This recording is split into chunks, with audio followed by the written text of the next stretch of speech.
गांव में एक चोर रहता था जिसका नाम चीनू था।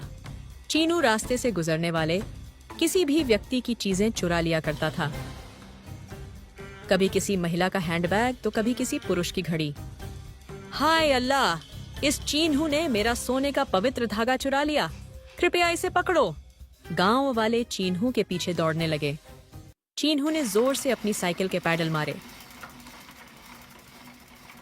लोगों को अपने पीछे आते देख उसने कहा, चीनू के पीछे तो पूरे देश की पुलिस लगी हुई है, मगर चीनू को पकड़ना नामुमकिन है। जैसे ही चीनू ने ये शब्द कहे, अचानक एक बड़ा गड्ढा आया और उसकी साइकिल का पहिया उसमें फंस गया। चीनू जमीन पर गिर गया।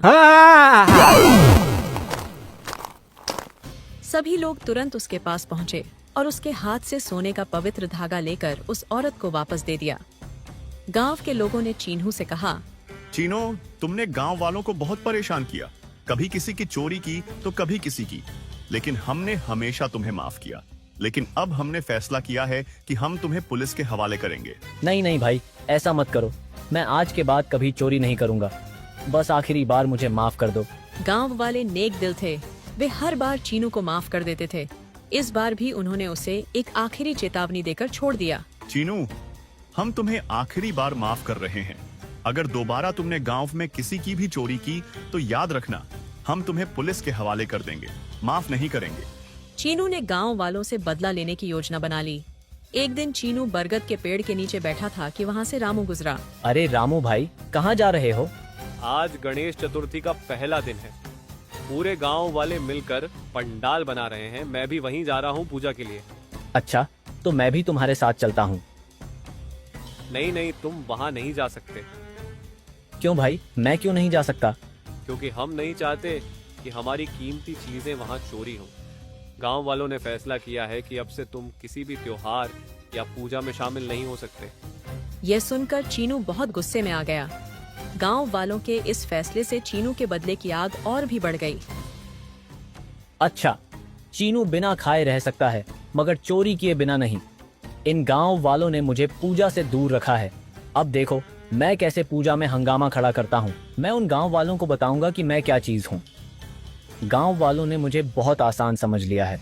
पूजा के लिए सभी गांव वाले इकट्ठा थे और पूजा की तैयारी जोर शोर से चल रही थी कि तभी अचानक चीनू वहां आ गया। चीनू, तुम यहाँ क्यों आए हो? हमने तुम्हें मना किया था। हमारे मना करने के बावजूद तुम पूजा में क्यों शामिल हुए? क्या फिर से कोई चोरी करने का इरादा है? अरे भाई, अब मैं पहले वाला चीनू नहीं रहा। मैंने चोरी छोड़ दी है। मैं भी तुम सबकी तरह नेक इंसान बन गया हूँ। अब मैं भी तुम लोगों की तरह नेक जिंदगी जीना चाहता हूँ। तुम और नेक इंसान, हमें तुम पर भरोसा नहीं, यकीन नहीं होता। नहीं भाई, मैं सच कह रहा हूँ। मैंने समझ लिया है कि चोरी करना बहुत बड़ा पाप है। इसलिए मैं आज अपनी सारी बुराइयां धोने आया हूँ। तुम लोगों की बातों को सोचने के बाद मुझे एहसास हो गया कि मुझे चोरी नहीं करनी चाहिए और भगवान की कृपा से अब मैं यह रास्ता छोड़ चुका हूँ। और देखो, मैं तुम सबके लिए प्रसाद के रूप में मिठाई भी लाया हूँ। यह कहकर चीनुओं ने एक डब्बा निकाला। जैसे ही मिठाई की खुशबू सबकी नाक में पहुंची, सबका दिल किया कि वे खाएं। गांव वालों ने एक बार फिर चीनू पर विश्वास कर लिया। जैसे ही सबने मिठाई खाई, उन्हें चक्कर आने लगा और कुछ ही पलों में वे बेहोश होकर जमीन पर गिर गए। अब देखो, जब होश में आओगे तो चंदे का डिब्बा पूरा खाली पाओगे। बड़े आए थे चीनुओं को पूजा से रोकने वाले। चीनुओं ने जोर से ठहाका लगाया। चीनू ने सारा पैसा अपने थैले में डाला और वहां से भाग निकला। पहले तो चीनू हमारी चीजें चुराता था, लेकिन अब वह मंदिर का चंदा भी चुरा ले गया है और ये हम सब गांव वालों के लिए शर्म से डूब मरने वाली बात है। इस बार हम उसे इतनी आसानी से नहीं छोड़ेंगे। उसने हमारे जज्बातों के साथ खिलवाड़ किया है, मगर वह तो गांव छोड़कर जा चुका होगा और वह बहुत चालाक है। हम उसे इतनी आसानी से नहीं पकड़ पाएंगे। नहीं, चीनू दुनिया का सबसे लालची चोर है। लालच उसे वापस खींच लाएगा। मेरे पास एक योजना है चीनू को पकड़ने की। चीनू एक और गांव की चाय की दुकान पर बैठा अखबार पढ़ रहा था। अचानक उसने एक खबर पढ़ी। तनकापुर गांव में मटकी तोड़ने की प्रतियोगिता होने वाली है, जिसमें 1 लाख रुपए रखे जाएंगे।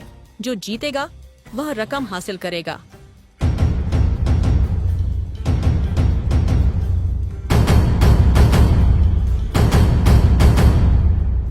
चीनू के दिमाग में लालच आ गया। अगर मैं किसी तरह इस मटकी से पैसे चुरा लूं, तो सालों तक चोरी करने की जरूरत नहीं पड़ेगी और इन पैसों से ऐश करूंगा।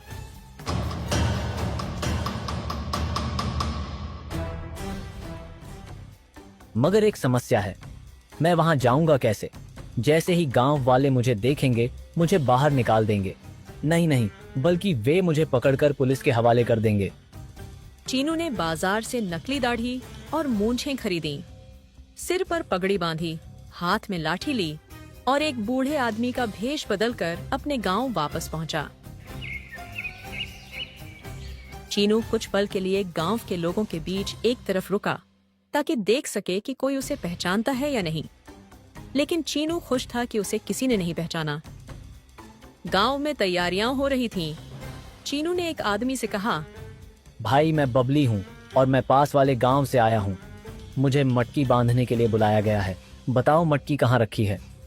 गांव का सीधा साधा आदमी चीनू को पहचान न सका और उसकी बातों में आ गया।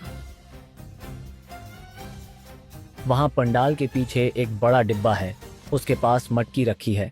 जाओ, वहाँ मटकी तुम्हें मिल जाएगी। चीनू खुशी खुशी वहाँ से मटकी की ओर चल पड़ा। बड़े आए थे मुझे पुलिस के हवाले करने वाले।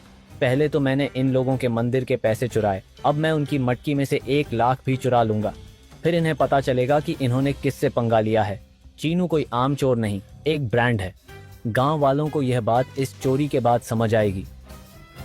और जब वह मटकी के पास पहुंचा और मटकी से कपड़ा हटाया, मगर जैसे ही उसने अंदर झांका, अरे उसके होश उड़ गए। मटकी में पैसों के बजाय गाय का गोबर भरा था। चीनू हैरान और परेशान खड़ा था जब पीछे से आवाज आई, क्या हुआ चीनू? पैसे नहीं मिले क्या? कितने पैसे चाहिए? हम तुम्हें दे देते हैं। चीनू पीछे मुड़ा तो देखा सारे गांव वाले उसके सामने खड़े थे। चीनू? कौन चीनू?